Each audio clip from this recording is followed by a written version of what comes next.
नमस्कार साथियों, JR education पर आप सभी का हार्दिक स्वागत है। आज से हम BSTC व अन्य कॉम्पिटिटिव एग्ज़ाम और वर्तमान में आने वाली ग्रेड 3 की जो भर्ती है संस्कृत शिक्षा विभाग द्वारा, उन भर्तियों में काम आने वाला राजस्थान जीके, चाहे आप BSTC की तैयारी करो, चाहे आप LDC की करो, चाहे आप पटवारी की करो, चाहे आप अध्यापक भर्ती की करो, राजस्थान जीके जो पटवारी में है, वही LDC में, वही SI में, वही ग्रेड 3 में, किसी में टॉपिक बांध कर दिए हुए हैं, किसी में टॉपिक थोड़े खोल कर दिए हुए हैं, थोड़ा बहुत ऊपर नीचे है, जीके जो लगना है वही लगना है। ठीक है, तो आज हम राजस्थान जीके में सर्वप्रथम इतिहास की क्लास से शुरू करते हैं। और इतिहास में हम पहला टॉपिक पढ़ रहे हैं चौहानों से संबंधित। चौहान सर्वप्रथम लेने का कारण यह है कि जब पहले चौहान पढ़ते हैं तो उसके बाद सारे के सारे राजवंश ऑटोमेटिक क्लियर होते जाते हैं। अगर बीच में दूसरा राजवंश ले लेते हैं तो फिर समस्या ये होती है कि ये राजा कहाँ से आया। तो सर्वप्रथम इतिहास के अंदर राजवंश में चौहान राजवंश पढ़ते हैं, उससे फिर कड़ी जुड़ती जाएगी और हम आगे बढ़ते जाएंगे। तो आज पहला टॉपिक रहेगा हमारा इतिहास का। हम इतिहास यानी हिस्ट्री पढ़ रहे हैं और इतिहास में भी है पहला टॉपिक राजवंश का। तो राजवंश, और राजवंश के अंदर पहला राजवंश है हमारा चौहान राजवंश। कौन सा राजवंश है? चौहान राजवंश। अब राजवंश अगर हम कहीं पढ़ते हैं, भाई किसी की क्लास में पढ़ो, तो राजवंश का नाम बता दिया जाता है और फिर इसके पहले शासक या फिर उसकी उत्पत्ति किससे। अगर हम राजवंश पढ़ते हैं तो सबसे पहले हमें राजवंश की जानकारी होनी चाहिए कि भाई इसका मूल नाम क्या था, मूल इसके संस्थापक कौन थे और इसकी उत्पत्ति कहाँ से। भाई हम डीप पढ़ते हैं, प्रश्न ऊपर वाला पूछता है और उसके बाद हम वापस मात खा जाते हैं। तो सबसे पहले चौहान राजवंश देखें तो इसका मूल नाम था चाहमान। मूल नाम इसका क्या है? चाहमान है। और अगर ये चाहमान नाम देखें तो ये नाम दिया था जयानक ने। चाहमान नाम किसने दिया? जयानक ने दिया। जयानक ने भी पूछे कि भाई किस में दिया, तो जयानक का ग्रंथ है पृथ्वीराज विजय। पृथ्वीराज विजय। अब ये मूल नाम हो गया। भाई चौहान जो राजवंश है जिसके बारे में हम आज पढ़ रहे हैं, इस चौहान राजवंश का मूल नाम क्या था? तो मूल नाम था चाहमान। और इस चाहमान नाम की सर्वप्रथम जानकारी दी थी जयानक ने। जयानक का अगर पूछे कि इसने सर्वप्रथम जानकारी किस में दी, तो अपने ग्रंथ पृथ्वीराज विजय में। अब चाहमान नाम दे दिया और आपको प्रश्न पूछे कि चौहान वंश का मूल नाम क्या था, तो आप कर दोगे चाहमान। अब अगर एग्जामिनर आगे डीप लेके जाए तो चाहमान नाम का अर्थ पूछेगा कि भाई प्रत्येक नाम का अर्थ क्या है। जैसे अपना नाम है तो प्रत्येक नाम का कोई ना कोई अर्थ होता है। तो चाहमान नाम का अर्थ देखिए, 4 शब्द है। चा है मान। चा का अर्थ हो गया चाप, है का अर्थ हो गया हरि, मैं का अर्थ हो गया मान और न का अर्थ है नीति। चाहमान नाम के 4 अर्थ हैं, चारों अक्षरों के अलग अलग अर्थ है। चा का अर्थ चाप, है का अर्थ हरि, माँ का अर्थ मान, एन का मतलब नीति।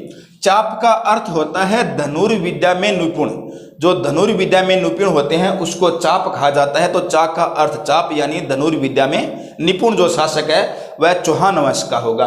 उसके बाद है हरि। हरि को मानने वाला, भगवान में आस्था रखने वाला जो शासक होगा वह चौहान वंशीय शासक होगा। उसके बाद मान, अतिथियों का मान सम्मान करने वाला, शरणार्थी को शरण देने वाला, वो गुण किस में होंगे? चौहान वंश के शासक में होंगे। चौथा अर्थ है इसका न का नीति। नीति यानी नीति या योजना बनाकर जो शासक कार्य करता हो वो चाहमान वंशीय या चौहान वंशीय शासक होगा। तो जिस शासक में ये 4 गुण होंगे वो चाहमान वंशीय शासक होगा। और चाहमान का अब वर्तमान में नाम हम क्या पढ़ते हैं? चौहान वंशीय पढ़ते हैं। तो ये तो उत्पत्ति यानी नाम संबंधित जानकारी है। चौहान वंश हो गया, मूल नाम चाहमान हो गया। चाहमान नाम का अर्थ, चा का अर्थ चाप, है का अर्थ हरि, माँ का मतलब मान, एन का मतलब नीति। और इस नाम की जानकारी सर्वप्रथम जयानक ने दी। जयानक ने अपने ग्रंथ पृथ्वीराज विजय में दी। अब पढ़ते हैं चौहान वंश की उत्पत्ति किस प्रकार हुई। तो अब देखिए चौहानों की उत्पत्ति किस प्रकार हुई। चौहानों की उत्पत्ति में भी अलग अलग लेंगे भाई। उत्पत्ति व्यक्तिगत मत के अनुसार होती है और शिलालेख के अनुसार होती है। उत्पत्ति भी अलग अलग है भाई। शिलालेख अलग बोलता है और व्यक्ति है जो अलग बोलता है, यानी इतिहासकारों ने अलग लिखा। और इतिहास में एक चीज याद रखना, प्रत्येक इतिहासकार ने अपने अपने तरीके से इतिहास लिखा है और उनके अनुसार ही हमें पढ़ना पड़ेगा। अगर किसी का अलग मत है तो हम पढ़ेंगे भाई इस इतिहासकार का मत अलग है। उत्पत्ति में देखें विद्वानों के अनुसार, पहले भाई विद्वानों के अनुसार उत्पत्ति किस प्रकार है। विद्वानों के अनुसार उत्पत्ति देखें तो विद्वानों ने उत्पत्ति के दो प्रकार बताए। कितने प्रकार बताए? दो प्रकार बताए।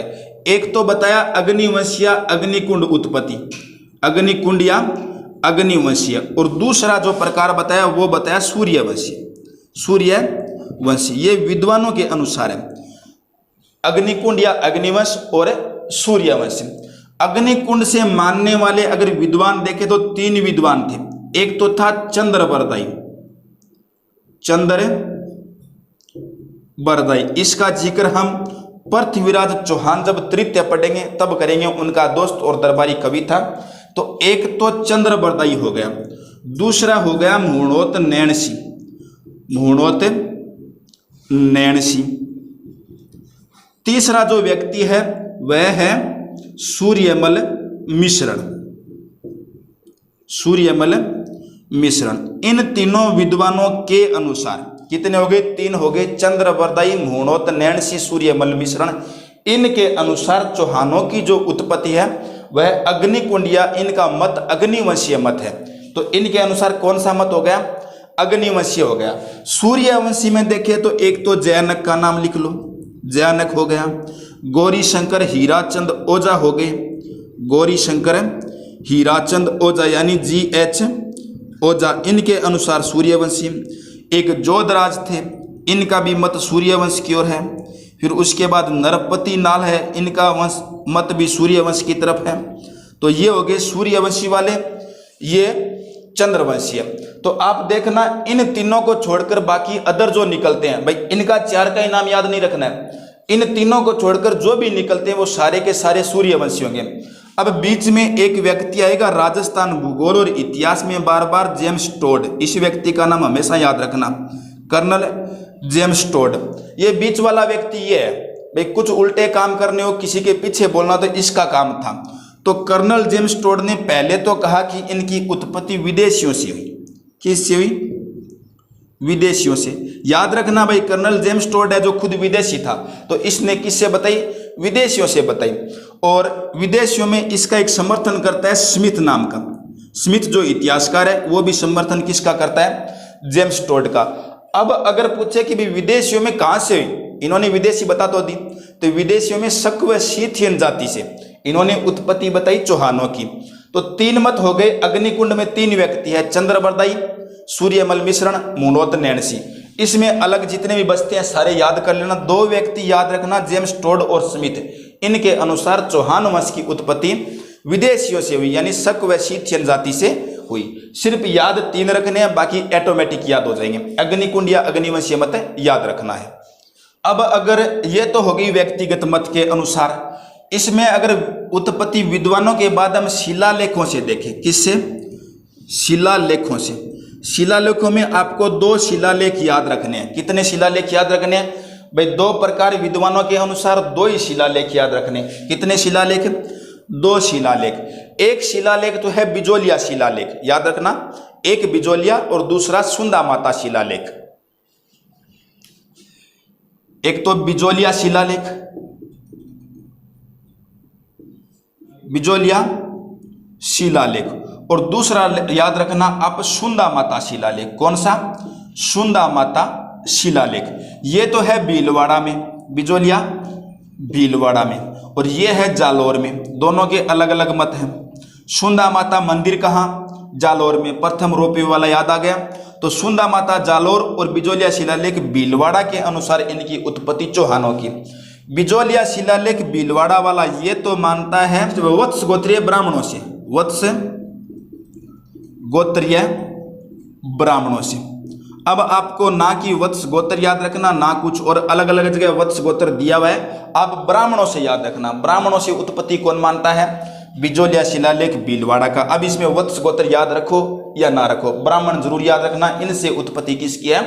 चौहानों की, बिजोलिया शिलालेख भीलवाड़ा के अनुसार। और अगर सुंदा माता का पूछ ले तो ये मानता है वशिष्ठ मुनि की आंख से, वशिष्ठ मुनि की आंख से, वशिष्ठ मुनि की आंख। इसके बारे में किंवदंती समझो या इतिहास समझो। तो ये मत हो गया इनकी उत्पत्ति का विद्वान और शिलालेखों के अनुसार। दोबारा रिवीजन करो, विद्वानों के दो मत हैं।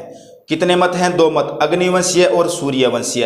अग्निवंशीय में कितने व्यक्ति? 3 व्यक्ति, सूर्यमल मिश्रण, चंद्रबरदाई और मूणोत नैन से। ये मानते हैं अग्निकुंड या अग्निवंश का समर्थन करते हैं। कर्नल जेम्स टोड और विलियम स्मिथ ये करते हैं विदेशियों से, शक व सीथियन जाति से। उसके बाद जोधराज, नरपति नालय, गौरीशंकर, हीराचंद ओझा, जयानक ये सभी के सभी किसके मत की ओर समर्थन करते हैं? सूर्यवंशी मत की ओर समर्थन करते हैं। बाद में 2 शिलालेख ले लिए, एक बिजोलिया शिलालेख, एक सुंदा माता शिलालेख। बिजोलिया शिलालेख भीलवाड़ा के अंदर और वत्स गोत्रीय ब्राह्मणों से उत्पत्ति मानता है, और सुंदा माता शिलालेख जालोर वाला वशिष्ठ मुनि की आंख से उत्पत्ति मानता है। तो इसका चौहानों का मूल नाम हो गया, उत्पत्ति हो गई। ये दोनों चीज आपकी आज तक क्लियर है। अब बढ़ते हैं आगे।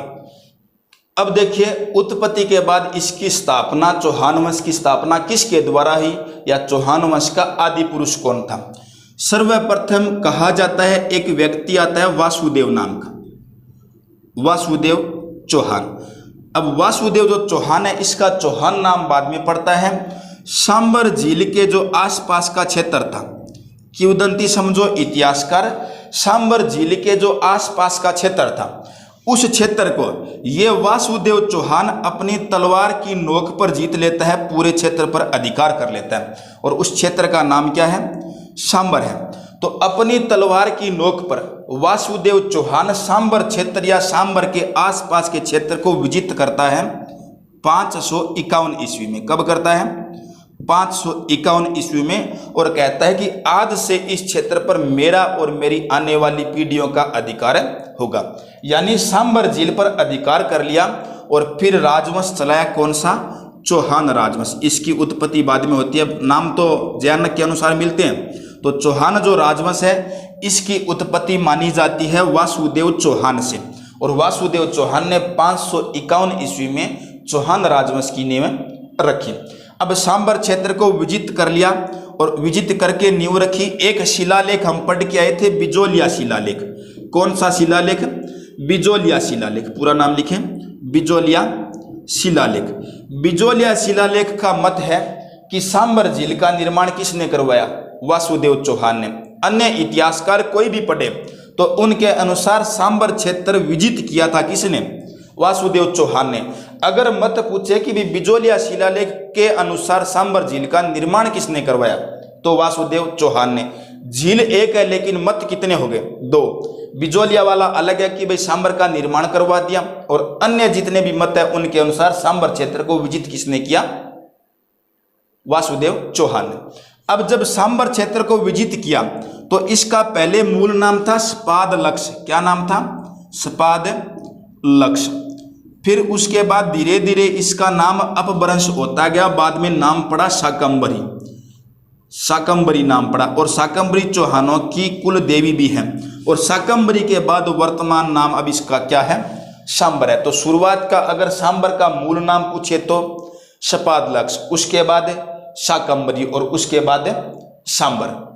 और अगर स्पाद लक्ष्य या सांबर की प्रारंभिक राजधानी पूछे कि भाई शुरुआत में इसकी राजधानी कौन सी थी, प्रारंभिक राजधानी, तो प्रारंभिक राजधानी थी अहिछत्रपुर, जो वर्तमान में किस नाम से प्रसिद्ध है?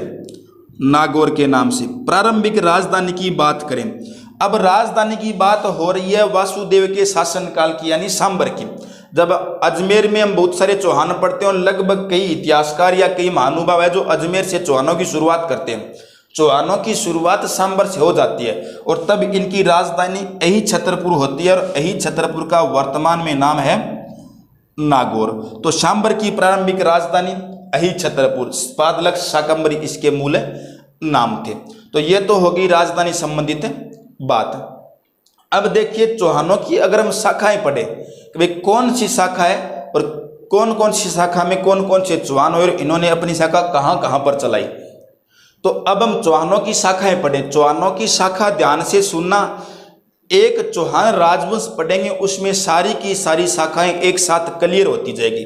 भाई इस क्षेत्र का राजा इस क्षेत्र में ले लेंगे, ऑटोमेटिक क्लियर होगा, आपको साथ साथ में याद रहेगा। तो सबसे पहले चौहान पढ़ते हैं सांबर के। कहाँ के? तो पहली शाखा इनकी कहाँ होगी? सांबर में होगी। और सांबर में संस्थापक कौन हो गए? अभी बताए थे, वासुदेव चौहान। तो सांबर के चौहानों में सबसे पहले संस्थापक किसको माना गया? वासुदेव चौहान को, चौहान राजवंश का मूल पुरुष, आदि पुरुष। दूसरी शाखा आती है इसकी नाडोल, और आपको बहुत सारी जगह दूसरी शाखा दी हुई होगी अजमेर।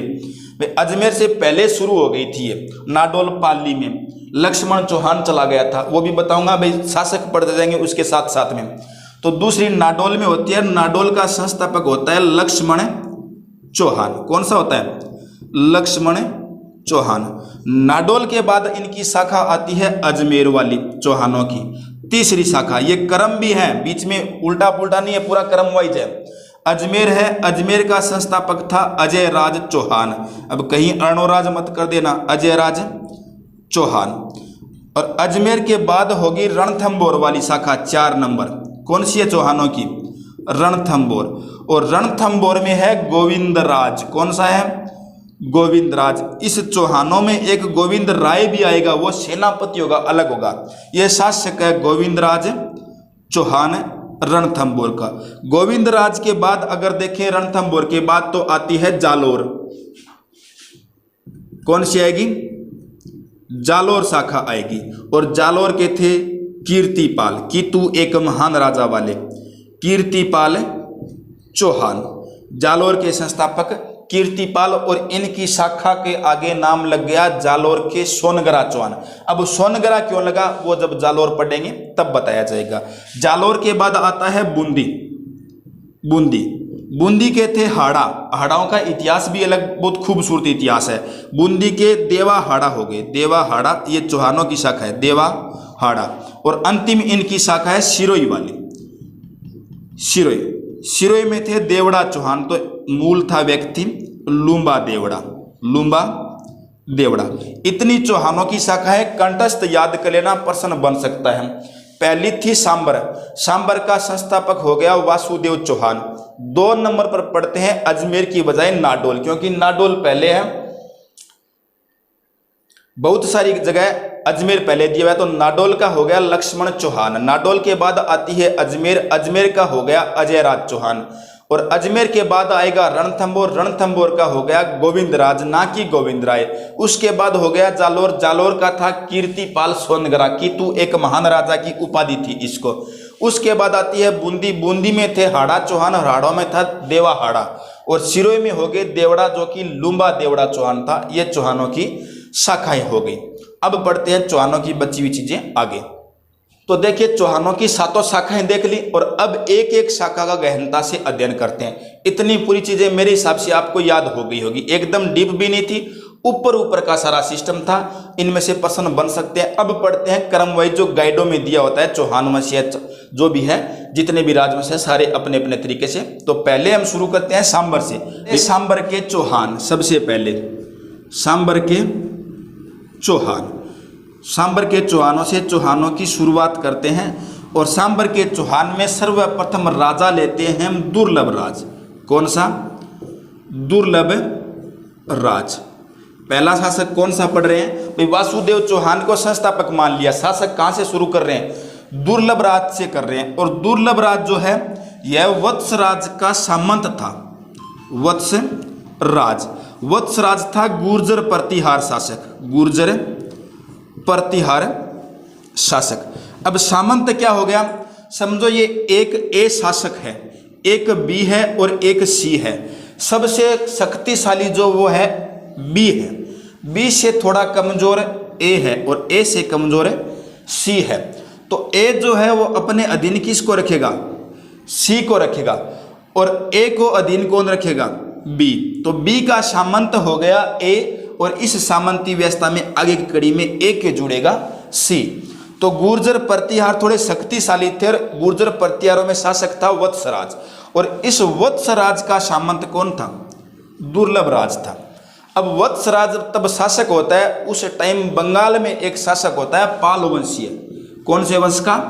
पाल वंश का। और उसका नाम होता है धर्मपाल। धर्मपाल, बंगाल का धर्मपाल आक्रमण करता है वत्सराज पर, यानी त्रिदलीय संघर्ष होता है। एक तो बंगाल के धर्मपाल का, दूसरा वत्सराज का और तीसरा दुर्लभ राज का। अब आप एक चीज देखो, इसने आक्रमण किया वत्सराज पर, किसने? धर्मपाल ने।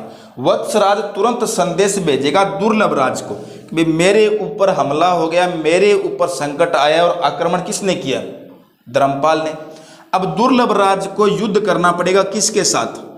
धर्मपाल के साथ। इसकी और इसकी कोई दुश्मनी नहीं है, लेकिन ये सामंत है किसका? वत्सराज का। तो सामंती व्यवस्था के कारण, यानी अधीन होने के कारण, इसको बंगाल के धर्मपाल के साथ युद्ध करना पड़ेगा। फिर दोनों मिलकर युद्ध करते हैं और बंगाल के धर्मपाल को पराजित करते हैं। अब अगर आपके प्रश्न आए कि अजमेर व सांबर के आसपास सांबर के कौन से शासक के शासनकाल में पहली बार मुस्लिम आक्रांताओं ने आक्रमण किया, तो वो था दुर्लभ राज। यानी दुर्लभ राज जब शासन करता है, दुर्लभ राज जब चौहान राजवंश में सांबर का राजा होता है, उसके शासनकाल में पहली बार मुस्लिम आक्रांताओं ने अजमेर व सांबर के आसपास क्या किया? आक्रमण किया। तो दुर्लभ राज का पार्ट इतना ही है कि भी धर्मपाल के साथ इसका संघर्ष हुआ था, और ये सामंत किसका था? वत्सराज का था। कौन? दुर्लभ राज। और कमजोर था इसलिए हो गया। धीरे धीरे शाखा मजबूत होती जाएगी, चौहानों का इतिहास एकदम रोमांचक बनता जाएगा। दुर्लभ राज के बाद शासक आता है गुवक प्रथम। क्रमवाइज शासकों का अध्ययन करते जाएं। गुवक प्रथम। अब ये गुवक प्रथम इसका नाम नहीं था, ये इतिहासकारों ने दे दिया कि भाई ये गुवक शासक है। इसके बाद में कोई एक इसी वंश में, दूसरे वंश में नहीं, इसी वंश में दूसरा कोई गुवक और होगा, तो इसको उपाधि किसकी दे दी? प्रथम की दे दी। तो ये गुवक प्रथम बन गया। और गुवक प्रथम भी सामंत था किसका? गुर्जर प्रतिहारों का। गुर्जर प्रतिहारों का। और गुर्जर प्रतिहार में गुवक प्रथम के समय शासक था नागभट्ट। कौन था? नागभट्ट। और ये नागभट्ट था द्वितीय, 2 नंबर वाला नागभट्ट द्वितीय, ये था गुवक प्रथम। अब नागभट्ट द्वितीय का सामंत कौन? गुवक प्रथम। लेकिन गुवक प्रथम थोड़ा शक्तिशाली था। यह बार बार में छेड़खानी करता नागभट्ट के साथ कि भाई मैं अपने आप को स्वतंत्र करने की कोशिश कर रहा हूं या स्वतंत्र करना चाहता हूं। और इस बात का पता किसको चल गया? नागभट्ट को, कि भाई शक्तिशाली है गुवक प्रथम, ये अपने आप को अलग करना चाहता है, स्वतंत्र करना चाहता है। अगर ये स्वतंत्र हो गया तो हमारा वर्चस्व खत्म हो जाएगा। तो नागभट्ट द्वितीय ने इसको एक उपाधि दी थी। किसको? गुवक प्रथम को उपाधि दी थी वीर की। किसकी उपाधि दी? वीर की उपाधि दी। तो सर्वप्रथम सांबर के चौहानों में वीर की उपाधि धारण करने वाला शासक कौन बन गया? गुवक प्रथम। शक्तिशाली राजा था। वीर की उपाधि किसके द्वारा दी गई? नागभट्ट द्वितीय द्वारा। नागभट्ट द्वितीय है कौन? गुर्जर प्रतिहार शासक। और इनके सामंत कौन? गुवक प्रथम यानी चौहान। उपाधि दे दी। कुछ दिन तक माहौल ठीक रहा, उसके बाद इन्होंने वापस प्रयास किया। अब नागभट्ट द्वितीय के थी एक पुत्री। कौन थी? एक पुत्री थी, और पुत्री का नाम था जाबाली। क्या नाम था? जाबाली। तो गुवक प्रथम को नागभट्ट द्वितीय ने बुलाया और कहा कि भाई मेरे एक अति सुंदर क्या है? पुत्री है, और मैं अपनी पुत्री का विवाह किसके साथ करना चाहता हूं? गुवक प्रथम यानी आपके साथ। अब विवाह करने का कारण क्या हो गया? विवाह 2 स्थितियों में होते थे पहले, एक तो संधि के तहत और दूसरा ये इससे अलग होना चाहता था। तो इन्होंने नागभट्ट द्वितीय ने अपनी पुत्री जाबाली का विवाह किसके साथ कर दिया? गुवक प्रथम के साथ कर दिया। तो गुवक प्रथम नागभट्ट द्वितीय ने 2 काम किए, एक तो वीर की उपाधि, दूसरी अपनी पुत्री का विवाह किसके साथ? गुवक प्रथम के साथ। और गुवक प्रथम ने क्या किया था? गुवक प्रथम ने सीकर में हर्षनाथ मंदिर, हर्षनाथ पहाड़ी अलग है, हर्षद माता का मंदिर अलग है, तीनों अलग अलग है। हर्षनाथ पहाड़ियां हैं अलवर में, हर्ष पहाड़ है सीकर में, हर्षद माता का मंदिर है दौसा में, तीनों अलग अलग चीज है। तो हर्षनाथ मंदिर है ना कि हर्षनाथ पहाड़ी। हर्ष पहाड़ी और मंदिर कौन सा? हर्षनाथ मंदिर। इस मंदिर का निर्माण प्रारंभ करवाया, इस मंदिर का निर्माण प्रारंभ करवाया। अब अगर आपको पूछे कि प्रारंभ तो इसने करवा दिया, संपूर्ण किसके शासनकाल में हुआ? तो इनके बाद एक शासक होगा सिंहराज, चौहानों में सिंहराज। तो सिंहराज के शासनकाल में हर्षनाथ मंदिर का निर्माण पूर्ण होगा। अगर प्रारंभ पूछे तो किसने करवाया? गुवक प्रथम ने करवाया और पूछे कि सबसे पहले सांबर के चौहानों में स्वतंत्र सत्ता स्थापित करने का प्रयास किसने किया? तो प्रयास किया था गुवक प्रथम ने, और स्वतंत्र सत्ता स्थापित भी कब होगी? सिंह राज के शासनकाल में। गुवक प्रथम के बाद शासक है चंदनराज। कौन सा? चंदनराज।